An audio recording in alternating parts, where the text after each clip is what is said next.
जय हिंद दोस्तों, मैं कांस्टेबल शुभम आपका अपने इस यूट्यूब चैनल पर स्वागत करता हूं। आशा करता हूं आप सब स्वस्थ होंगे, अच्छे होंगे, अपनी तैयारी अच्छे से कर रहे होंगे।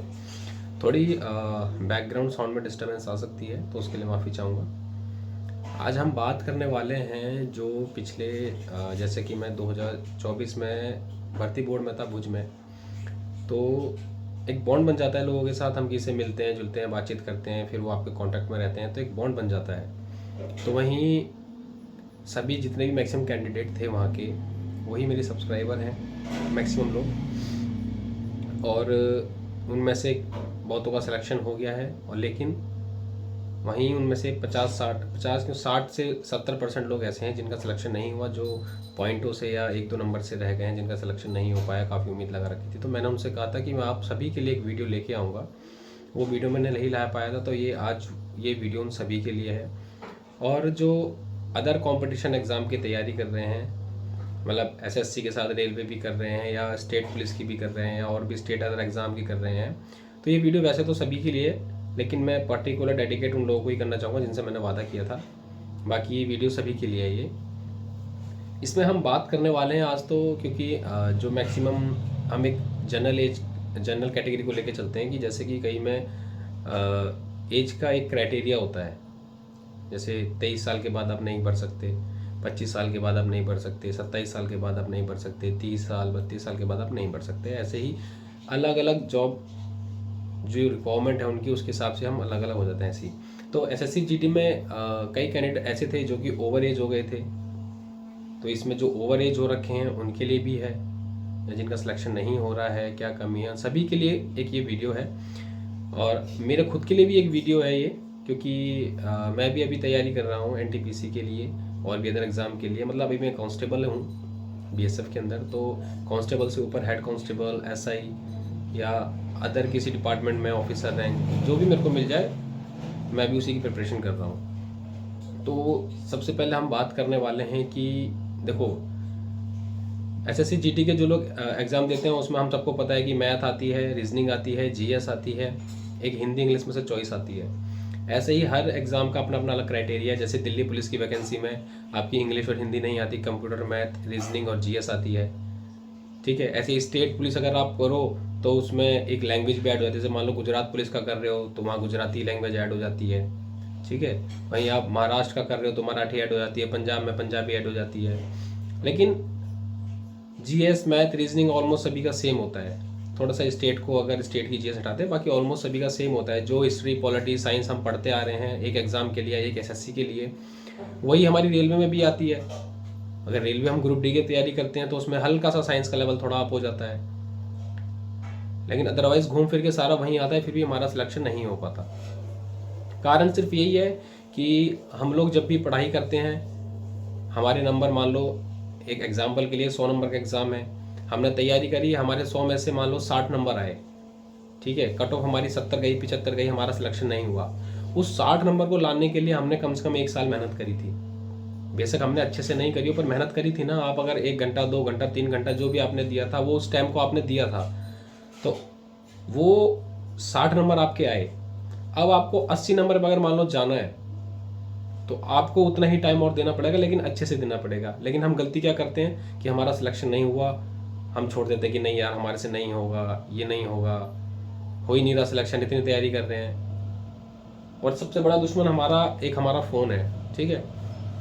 इसके अंदर इंस्टाग्राम, फेसबुक या और भी अदर जो सोशल साइट हैं जिसके अंदर हम एक्टिव बहुत रहते हैं, ये सभी, हालांकि मैं खुद उनमें से एक हूँ जिन सब पे एक्टिव रहता हूँ। मैंने बहुत कंट्रोल किया अपने आप को थोड़ा बहुत स्टडी करने के लिए। तो सभी के लिए कि सबसे पहले अपने फ़ोन से दूरी बनाएं। यार दोस्त से तो बाद में दूरी बनती रहेगी, सबसे पहले आप अपने फ़ोन से दूरी बनाएं। अगर फ़ोन से आप स्टडी करते हैं तो कोशिश करें कि आपके फ़ोन में इंस्टाग्राम वगैरह ना हो, व्हाट्सअप ना भी हो तो भी चलेगा। आपके घर वाले को इमरजेंसी काम है तो उस पर कर देंगे, या व्हाट्सअप तो चलो आजकल एक ज़रूरत की तरह हो गया, क्योंकि कुछ डॉक्यूमेंट भेजना है या कुछ अदर चीज़ तो व्हाट्सअप रहता है। इससे ज़्यादा आप ना जाएँ। ठीक है। अगर आपको सिलेक्शन लेना है, और 6 महीने से 1 साल के अंदर आपका सिलेक्शन हो सकता है। ठीक है ना। तो आज हम बात करने वाले हैं कुछ ऐसी वैकेंसीज़ की, जैसे आप एसएससी जीडी की तैयारी कर रहे हो। ठीक है। इसमें कुछ है कि जैसे लैंग्वेज के ऊपर प्रेफरेंस है, जैसे जीडी में हमारी लैंग्वेज प्रेफरेंस है कि इंग्लिश और हिंदी में से हम कर सकते हैं। तो जो मैं अभी वैकेंसी बताने वाला हूँ, इनमें कई में इंग्लिश आती है, कई में हिंदी आती है, कई में आती नहीं है, ठीक है ना। तो सबसे पहले हम बात करने वाले हैं, देखो अभी चल रहा है 2025 फैब का महीना, और एक बहुत अच्छी वैकेंसी आने वाली है सितंबर में। दिल्ली पुलिस बहुत अच्छी वैकेंसी मानी जाती है। अभी ग्रुप डी की वैकेंसी चल रही है। हालांकि मैं ये बोलूँगा, देखो हमेशा अगर आप तैयारी कर रहे हो, अगर आप न्यूली एज के हो, आपकी ओवर एज होने वाली है, तो एक बार को समझ आता है कि ठीक है आप इसके बाद ऑफिसर रैंक की तैयारी करोगे, या आप सोचो कि नहीं वो लेवल मेरा नहीं है। हालांकि एग्जाम सारे निकलते हैं अगर तैयारी करें, लेकिन फिर भी कई बार ये होता है कि हम सोचते हैं कि नहीं ये हमसे नहीं निकलेगा। तो उस टाइम आप सोच सकते हो कि ग्रुप डी या ग्रुप सी में एक बार को जाने की। लेकिन अगर आपकी एज अभी नहीं है, आप 18 प्लस हुए, आप तैयारी कर रहे हो, तो हमेशा अपर रैंक की तैयारी चालू करें, ठीक है ना। क्योंकि कांस्टेबल की, ग्रुप डी की हर बंदा तैयारी कर रहा है। कर तो सीजीएल की भी रहा है, कर तो यूपीएससी की भी रहा है, लेकिन इनके मुकाबले मेरा कहना है कि वहाँ कंपटीशन कम है, वहाँ पारदर्शिता ज़्यादा है। आप कर सकते हैं, वहाँ अच्छे से कर सकते हैं, लेकिन आप में वो जज्बा होना चाहिए। तो सबसे पहले सितंबर में आ रही है दिल्ली पुलिस की वैकेंसी, जिसकी आप तैयारी अभी से कर सकते हो, जिसमें Delhi police constable, head constable, AW, TP extra सभी वैकेंसी आ रही है। और इसके अंदर आपको पता ही है, मैथ आती है, रीजनिंग आती है, जीएस आती है, कंप्यूटर आती है। एकदम अच्छे से आप अगर अभी से तैयारी में लगते हो, आप कर सकते हो।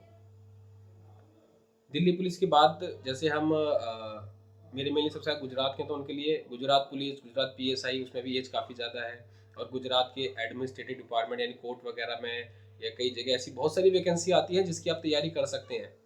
सबसे पहले आपको एक क्राइटेरिया बनाना पड़ेगा कि अगर आप ओवर एज हो रहे हो, या आप जैसे जीडी के लिए पढ़ रहे हो, तो आपका जो उस क्राइटेरिया के अंदर आता है, ठीक है ना, कि मेरा ये सब्जेक्ट है, मान लो आपने जीएस पढ़ लिया, मैथ पढ़ लिया, रीजनिंग पढ़ लिया। अगर मान लो एग्जाम्पल के लिए बता रहा हूँ, मेरे को पता नहीं वैसे, कि जैसे गुजरात पुलिस में, गुजरात में मान लो किसी हाई कोर्ट की या वैकेंसी आने वाली है, डिस्ट्रिक्ट कोर्ट की कोई वैकेंसी आने वाली है, आपने उसका एग्जाम पैटर्न देखा, तो उसके अंदर मान लो इंग्लिश ऐड है, तो आप मैथ, जीएस और रीजनिंग तो आप पढ़ ही चुके हो ना, आपको रिवीजन करनी है खाली, कि आपको एक सब्जेक्ट इंग्लिश पे अच्छे से फोकस करना होगा। बाकी सब्जेक्ट पे बिल्कुल फोकस करना है, बिना रिवीजन के कुछ नहीं होगा, आपको करना ही पड़ेगा, ठीक है। अगर आप खाली इंग्लिश जो करोगे, अच्छे से करोगे, और अदर एग्जाम के लिए रिवीजन करते चलोगे, रोज एक टारगेट ले लो कि 25 क्वेश्चन, 50 क्वेश्चन, वैसे तो मिनिमम 50 क्वेश्चन का टारगेट होना चाहिए, चाहे जीएस हो चाहे मैथ हो, कि मिनिमम 50 क्वेश्चन मुझे करने हैं, तो करने चाहे कुछ भी हो जाए। तो आप 50-50 क्वेश्चन अगर आप करोगे, तो एक महीने में आपके 1500 क्वेश्चन होते हैं, जीएस के और रीजनिंग के दोनों के।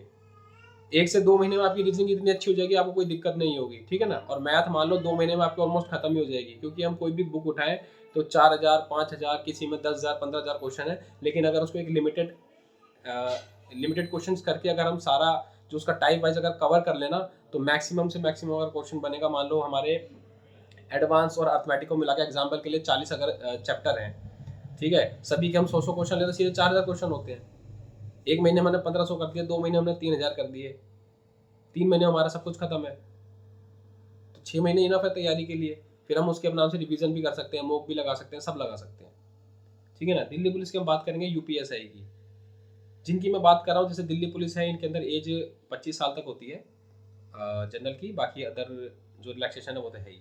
और यूपीएसआई की अगर हम बात करें, तो इसमें एज 21 से 28 साल होती है, और इसके अंदर आपका इंग्लिश आती नहीं है, क्योंकि यूपी की जो स्टेट की लैंग्वेज है हिंदी है, तो इसमें हिंदी आती है, 40-40 क्वेश्चन आते हैं हिंदी की, आपके हिंदी आएगी, मैथ आएगी, रीजनिंग आएगी। इसमें थोड़ा सा अगर पढ़ता है, तो इसमें मूल विधि और पॉलिटी थोड़ा अच्छे से पूछी जाती है। तो जीएस का जो पोर्शन आता है, उसमें यूपी की जी के आपकी मूल विधि और पॉलिटी अच्छे से पूछी जाती है। बाकी हिस्ट्री, पॉलिटी क्वेश्चन जो आते हैं, हिस्ट्री, ज्योग्राफी वगैरह, वो आएंगे, ठीक है। तो आप इसकी भी कर सकते हैं, 2 स्टार नौकरी है, रेलवे में आती है। हालांकि अभी रेलवे एसआई के एग्जाम हुए हैं, रेलवे कांस्टेबल के हुए हैं, सॉरी कांस्टेबल के होने वाले हैं, रेलवे एनटीपीसी के एग्जाम आने वाले हैं। हमारे को खाली फोकस करना है, तो सिर्फ इस चीज़ पे करना है कि हमारा क्या अच्छा है, क्या बुरा है। इसके अलावा देखो, मैं एक बार मैंने कुछ नोट डाउन कर रखा है जो वैकेंसीज के बारे में, उनका बताता हूँ। यूपीएसआई हो गई, गुजरात पीएसआई हो गई, महाराष्ट्र एसआई की हो गई, आरपीएफ एसआई कांस्टेबल हो गई, दिल्ली पुलिस हो गई, ठीक है ना। सीबीएसई के अंदर सुपरिटेंडेंट की आती है, ऑफिसर रैंक, मतलब आती तो बहुत सारी है, लेकिन मैं बता रहा हूँ उसके अंदर एज ज़्यादा है, 30 साल की हो गई। रेलवे एनटीपीसी ऐसी 18 से 33 साल हो गई। हिमाचल पुलिस के अंदर भी आती है, उसके अंदर भी 25 प्लस एज है। बीएसएफ की ग्रेड बी और सी की आती है 30 साल। बाकी बीएसएफ अपनी अलग से निकालता है, बीएसएफ की वाटर विंग निकलती है, वाटर विंग की वैकेंसी, लेकिन वाटर विंग एयर विंग का जो कुछ क्राइटेरिया अलग होता है और उनकी वैकेंसी ऑनलाइन बहुत कम ही देखने को मिलती है, क्योंकि उसके अंदर कुछ पर्टिकुलर आपको सर्टिफिकेट चाहिए, जैसे बोर्ड का, क्योंकि उसमें ट्रेड टेस्ट जो होता है वो बोर्ड से रिलेटेड होता है, एयर विंग में आपका अलग ही होगा। उसके बाद DSSB, ये भी काफ़ी वैकेंसी लगाता है। हालांकि DSSB का जो सिलेक्शन प्रोसेस है काफ़ी स्लो है, लेकिन वैकेंसीज की भी आती रहती हैं। UPSC EPFO हो गया, पंजाब पुलिस हो गई, तो ऐसे बहुत सारे स्टेट हैं जिनकी वैकेंसी आती रहती है। हालांकि आपकी SSC ही काफ़ी एग्ज़ाम निकालती है, CGL निकालती है, CHS निकालती है, MTS निकालती है, ग्रेड BC निकालती है, ये भी और भी बहुत सारा एग्ज़ाम निकालती है। रेलवे आपके ग्रुप D निकालती है, NTPC निकालती है, कांस्टेबल निकालती है, SI निकालती है, ठीक है ना। तो नौकरी की कमी नहीं है, कमी खाली है हमारी तैयारी की, क्योंकि हम मिसगाइड बहुत जल्दी होते हैं, और जो बंदा तैयारी करता है फालतू की चीज़ों में नहीं पड़ता, उसका सिलेक्शन 100% होता है, ठीक है, और हुआ भी है।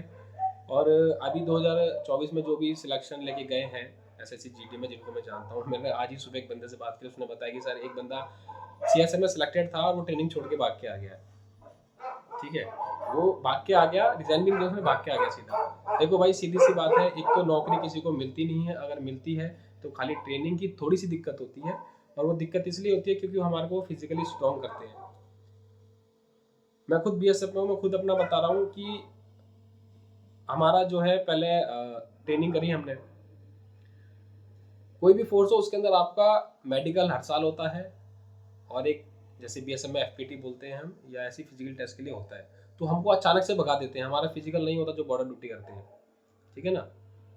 हम अगर खुद ही अपना ड्यूटी टाइम में एक्सरसाइज कर रहे हैं, अपने आप को मेंटेन कर रहे हैं ऐसे, तो खुद ही भगा देते हैं, फिर तो हमारे फेफड़े भूल जाते हैं, हम क्या करेंगे उस टाइम, लेकिन भागते हैं। फौज में इसीलिए आपको ट्रेनिंग दी जाती है वेपन्स के लिए, आपको स्ट्रॉन्ग इसलिए किया जाता है। लोग बोलते हैं रगड़ा है, डर लग रहा है, नहीं भाई, वो आपको स्ट्रॉन्ग करने के लिए। कमांडो बैंड बनते हो, आपको सहन शक्ति आती है, बैंड स्टैच मारते हो, बैंड में आपको बोलेंगे डाउन, आपको आप काफ़ी देर बाद बोलेंगे, आपके हाथों में जान आएगी। बीम मारने के लिए बोलते हैं, रस्सा चढ़ने के लिए बोलते हैं, गड्ढा कूदने के लिए बोलते हैं, कब हमें नहीं पता कब कैसी सिचुएशन आ जाए, तो इसलिए ट्रेनिंग को भी छोड़ के नहीं आना है, ठीक है ना। बाकी देखो, जो जितनी भी बेल्ट जॉब है, चाहे वो स्टेट की हो चाहे वो सेंटर की हो, ऑलमोस्ट सभी का सिलेबस सेम है, अगर स्टेट की लैंग्वेज को हटा दिया जाए। अगर हम मैथ पढ़ रहे हैं तो हमको एक बार, चाहे हम साल भर लगाएं कोई बात नहीं, पर एक साल हमें अच्छे से देना है, कि हमारे को उस मैथ को दोबारा से कोई पूरी क्लास देखने की जरूरत ना पड़े, खाली रिवीजन में, मॉक टेस्ट में या टेस्ट देने में हमारा काम हो जाए, ठीक है ना। मैं भी आप ही की तरह हूँ, आप विश्वास नहीं करोगे, देखो मैंने NTPC का बैच लिया था RW से, मेरा सब कुछ छूट गया था, तो मैंने ये सब प्रिंट आउट निकलवाए हैं उनके क्लास नोट्स के, ठीक है। अभी मैं इन सभी की प्रैक्टिस करूंगा, हालांकि मैंने क्लास नोट्स ले रखी थी, मैं इन सभी की प्रैक्टिस करूंगा।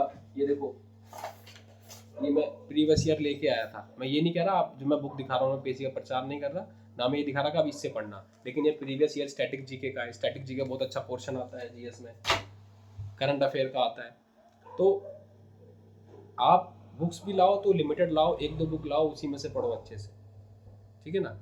आपको अगर ट्रस्ट करना है किसी एक टीचर पे, चाहे वो कैसे ही पढ़ाता हो, गंदा पढ़ाता हो, अच्छा पढ़ाता हो, पता नहीं, लेकिन हमारे को अगर ट्रस्ट है, हमें उससे समझ आ रहा तो उसी से पढ़ो, प्रॉपर नोट्स बनाओ, प्रॉपर पढ़ाई करो, अपना स्किप मत करो एक भी दिन। हमारी तो खैर मजबूरी है, हमारे को अगर बॉर्डर ड्यूटी में है तो हमारे छूट जाती है। जो बंदा BSF में अभी ट्रेनिंग के बाद जाएगा या जॉब कर रहा होगा, उसको पता है कि बॉर्डर का शेड्यूल क्या है, और मेरा जो बॉर्डर है वहाँ तो हम एक लिखा हुआ पेपर भी नहीं लेके जा सकते, ठीक है ना, पढ़ाई के लिए, तो इसलिए बहुत दिक्कतें आती हैं हर किसी। अभी आप लोगों के पास टाइम है, आप कहीं ग्रुप C या ग्रुप D में भर्ती हो जाते हो, आप सोचो कि हमारी जॉब लग गई, जाने के बाद फिर आप बोलोगे नहीं यार मैं यहाँ परेशान हूँ, तो इसलिए पहले ही अपने आप को एक ऊपर लेवल का बना लो। हालांकि कांस्टेबल भी भर्ती होंगे, ऐसा तो नहीं कि नहीं भर्ती होंगे, लेकिन अगर आपका वहाँ सिलेक्शन नहीं हुआ तो यहाँ होगा, एक जॉब तो सिक्योर हो जाएगी, ठीक है। और स्टेट के अंदर, जिस भी आप स्टेट से बिलोंग करते हो, जो भी मेरी वीडियो देख रहा है, उस स्टेट के अंदर पर्टिकुलर वैकेंसी कब कब आती है, कौन कौन सी आती है, पहले उसका एक चार्ट बनाओ, उनका सिलेबस देखो, ताकि आप एक चीज़ की अगर आप तैयारी कर रहे हो ना, तो आप उससे कई सारे एग्जाम निकाल सको, ठीक है। मैथ रीजनिंग कंपलसरी है कि भैया आनी है तो आनी है, तो ये दो सब्जेक्ट तो आप ऐसे कर लो कि उड़ा दो हर चीज़ को। एक GS भी 90% एग्जाम में GS आती है, 90 से 95% में, कुछ में जैसे नहीं आती, क्लरिकल एप्टीट्यूड वगैरह आ जाता है, वो भी एक GS का पार्ट ही हो जाता है, लेकिन आता है। तो ये 2-3 सब्जेक्ट आप अच्छे कर लो ना, क्या दिक्कत है, history, polity, geography, eco, science जो आपको पढ़ने हैं वो आप पढ़ लो नॉर्मल। अगर आपको लूसेंट अच्छा लगता है लूसेंट से पढ़ो, RWA से, एग्जामपुर से, या अदर जो भी है जिनकी भी किताब है आपको उनसे अच्छा लगता है उनसे पढ़ लो। ऐसा नहीं कि अगर आप सिंधु घाटी पढ़ रहे हो तो बिल्कुल डीप के अंदर घुस जाओ, नहीं, बिल्कुल नहीं घुसना। आपको जो किताब में उतना इनफ है, क्योंकि आजकल जो पूछा जा रहा है वो करंट अफेयर पूछा जा रहा है, जो पूछा जा रहा है स्टैटिक जीके पूछा जा रहा है। आपकी इन दोनों सब्जेक्ट पे अच्छी कमांड है, जीएस आपने एक बार को अच्छे तो नॉर्मल पढ़ रखी है, बेसिक बेसिक, तो आपके जीएस में स्कोर से कोई नहीं रोक सकता, ठीक है ना।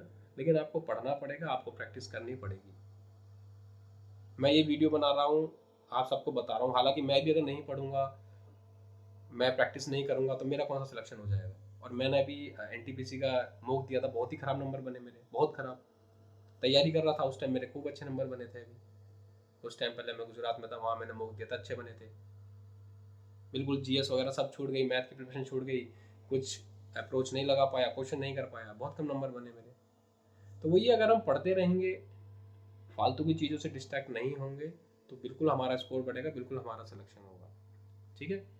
बाकी आपको कोई भी डाउट होता है, कोई भी दिक्कत होती है, बेझिझक आप मेरे को इंस्टाग्राम पे, टेलीग्राम पे कहीं भी मैसेज कर सकते हैं। वैसे कि टेलीग्राम पे आजकल कम एक्टिव है, तो इंस्टाग्राम पे आप मेरे को कर सकते हैं, वहाँ मेरे को फॉलो कर सकते हैं। जिसको मेरे से कॉल पे बात करनी हो वह मेरे से इंस्टाग्राम कॉल पे ही बात कर सकता है, मैं हर किसी को जवाब देता हूँ, ठीक है ना। और अगर बिजी रहा तो शायद आपकी कॉल अटेंड ना कर पाऊँ, या मैसेज का रिप्लाई थोड़ा लेट में करूँ, लेकिन आप सभी को रिप्लाई जरूर मिलेगा।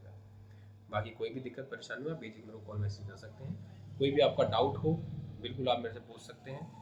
चैनल पर नए हो तो सब्सक्राइब करना, वीडियो पसंद आई हो तो लाइक करना, सब्सक्राइब करना, शेयर करना, ठीक है। जय हिंद, जय भारत।